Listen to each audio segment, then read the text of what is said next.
I want to start by telling you the kind of man Daniel Reeves was before I destroyed him. Because it matters. It matters that he was charming. It matters that he was the best man at my wedding, that he cried during my vows. Real tears, the kind that streak down a man's face when he forgets people are watching. It matters that I loved him the way you only love someone you've chosen as family. Because what I did to him afterward wasn't the act of a man who was indifferent. It was the act of a man who had been handed a knife by his own heart and decided, slowly and deliberately, to use it. My name is Marcus, and this is a story of how I found out what I felt and exactly what I did next.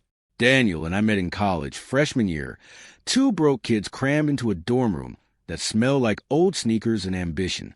He was from Atlanta. I was from Baltimore. We had absolutely nothing in common except the same terrible taste in late-night food and the same competitive hunger that makes young men either best friends or worst enemies. We became best friends. By sophomore year, we were inseparable. By senior year, we had a handshake pact that whichever one of us made it first, he'd pull the other one up. I introduced him to my wife, Claire, 3 months after I started dating her. I remember that dinner like it was last week, a small Italian place in Midtown, checkered tablecloths, candles and wine bottles.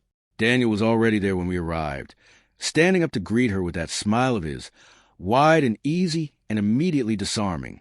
Claire laughed at one of his jokes within the first 5 minutes. I remember feeling proud that my best friend could make the woman I was falling in love with comfortable that fast. Proud that the two most important people in my life were going to get along. I was such a fool. We got married 2 years later. Daniel was my best man. The speech he gave at the reception had 3 tables in tears and one grandmother convinced he was a professional speaker. He talked about loyalty. He talked about what it meant to watch your brother find his person.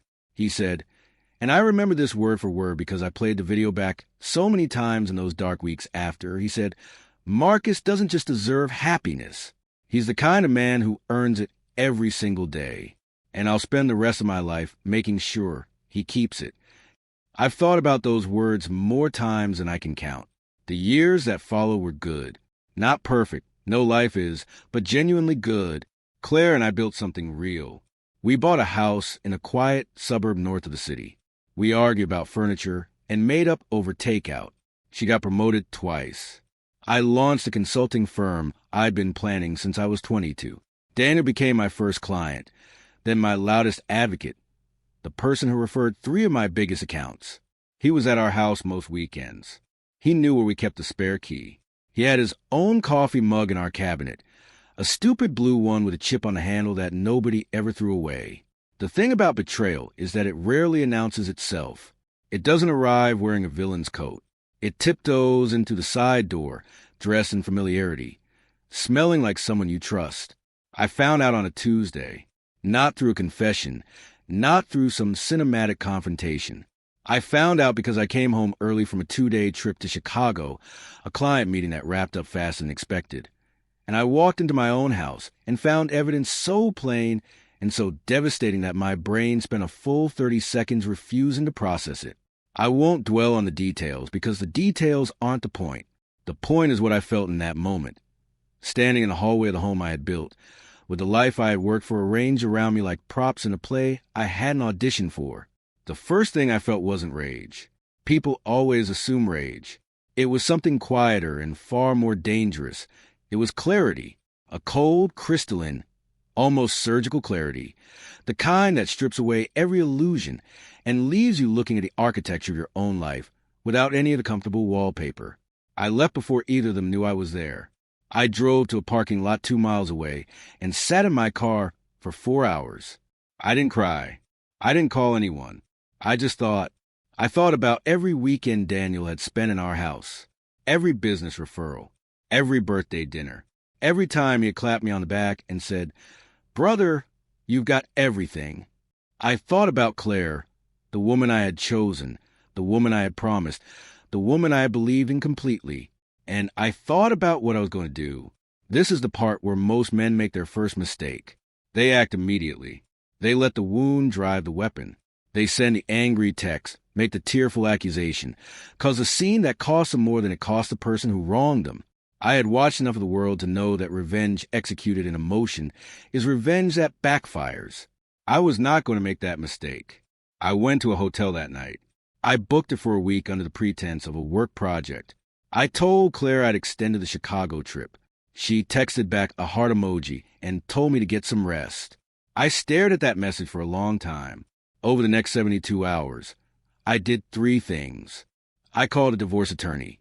Quietly, discreetly, a woman named Patricia, who came recommended and who listened without flinching. I began auditing everything I owned, everything we co-owned, every account and asset and business arrangement, with a focus on a man who had just realized the game had changed. And I began paying very close attention to Daniel. Because here's what nobody tells you about having a best friend for 15 years. You know everything about him. You know his patterns and his weaknesses. You know his professional ambitions and his secret fears. You know which relationships he's leveraged and which ones he's faked. You know exactly where the cracks in his foundation are, because you were there when he poured the concrete. Daniel, for all his charm, had one significant professional vulnerability. He was in the middle of closing the biggest deal of his career, a partnership with a regional investment group that would have elevated his small financial advisory firm into a serious mid-market player. The deal was worth about $4 million in immediate business, and probably 3 times that over 5 years. He had been working on it for 8 months. He had talked to me about it constantly, shared his strategy, his pitch deck, his anxieties. I knew everything about that deal. I also knew something he didn't know I knew. One of the partners in that investment group, a man named Gerald, had a particular obsession with character references. Gerald was old school. He believed in networks and reputations and the word of people he respected. He had called me 2 months earlier informally just to ask what I thought of Daniel. I had said glowing things because at that point I believed them. Gerald called me again during my hotel week. Just checking in, he said. Excited about the partnership moving forward. Looking forward to working with anyone in Marcus's circle. I told Gerald I needed to talk to him in person. We had lunch on a Thursday. I didn't lie. I want to be precise about that because it matters to me. I did not fabricate anything. I told Gerald the truth. I told him that I had recently discovered that Daniel was a man whose private conduct was deeply inconsistent with the professional image he projected. I told him that I could no longer in good conscience endorse anyone doing business with him. I told him that I had seen firsthand that Daniel's word meant exactly as much as it suited him. And then I let Gerald, who was the kind of man who read between lines for a living, draw his own conclusions. The deal collapsed within 10 days. I know because Daniel called me, still not knowing what I knew, still thinking I was his brother. He called me panicked, rattled, unable to understand why Gerald had gone cold without explanation. His voice on the phone was the voice of a man watching something he'd built for years dissolve without reason. I told him I was sorry to hear that. I told him these things happened. I told him he'd bounce back. I hung up and felt nothing. That frightened me a little, that I could feel nothing. But then I decided that nothing was fair. He had taken something from me that I would never get back. The nothing was the appropriate currency. The divorce proceedings began shortly after that. Claire, to her credit, didn't try to perform innocence once I laid out what I knew. The conversation we had, the real one, the final one, was devastatingly quiet. She cried. She said things that were probably true and also completely insufficient. I listened to all of it, and then I told her that Patricia would be reaching out and that I hoped we could handle things without unnecessary damage to either of us. What Claire didn't know, what Daniel didn't know, was that I had spent that hotel week not just grieving, but strategizing. The consulting firm was mine. I had built it before the marriage, and I had structured it carefully. Patricia confirmed what I had already suspected. My exposure in the divorce, while not nothing, was manageable. I had been prudent, almost accidentally prudent, in the way that careful people sometimes protect themselves without knowing from what. I moved out of the house cleanly. I took what was mine and left what wasn't. I found an apartment downtown, clean lines, high windows, no history. I began to rebuild, but I wasn't finished with Daniel. The collapsed deal had hurt him financially, but Daniel was resilient in the way that charming men often are. He could always find another room to walk into and make people like him. I knew that if I left it at the Gerald situation, he would recover. He would tell himself it was a setback. He would find another opportunity and apply that smile of his and eventually land somewhere comfortable. That wasn't acceptable to me. What I did next took patience. Daniel's business reputation rested on a network he had spent years cultivating. A specific cluster of mid-level finance professionals in our city who referred clients to each other, attended the same events, sat on the same charity boards. It was an insular world, and Daniel was well embedded in it. But insular worlds have one reliable vulnerability. They talk. I was a member of that world too, had been for years. And over the following months, I began very carefully and very selectively to have honest conversations. Not gossip. I was precise about that. I never said anything I couldn't support with direct personal knowledge. But when someone asked me in a natural course of conversation about my divorce, I told the truth. When the truth naturally included the fact that my former best friend had been involved, I told that truth too.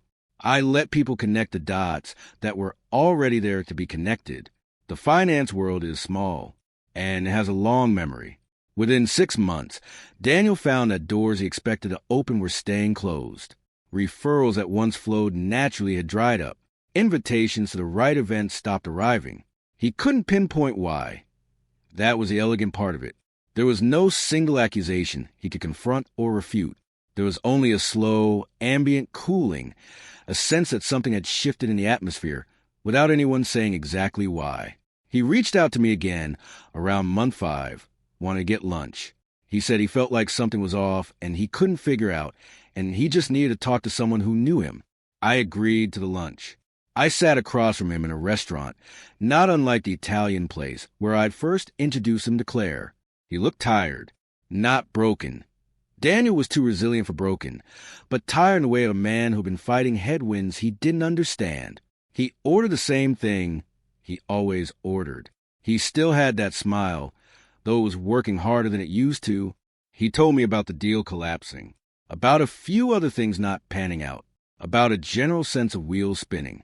He asked me, genuinely, if I had noticed anything, heard anything. He still didn't know I knew. In his mind, I was still his brother. I looked at him for a long moment, and then I told him, not everything, not the calculated parts, just essential truth. I knew. I had known for months. I told him calmly, without theater, the way you tell someone a fact that has already finished reshaping your world and no longer requires any performance. The color left his face in a way I had never seen happen to anyone in real life before. He opened his mouth twice without producing sound.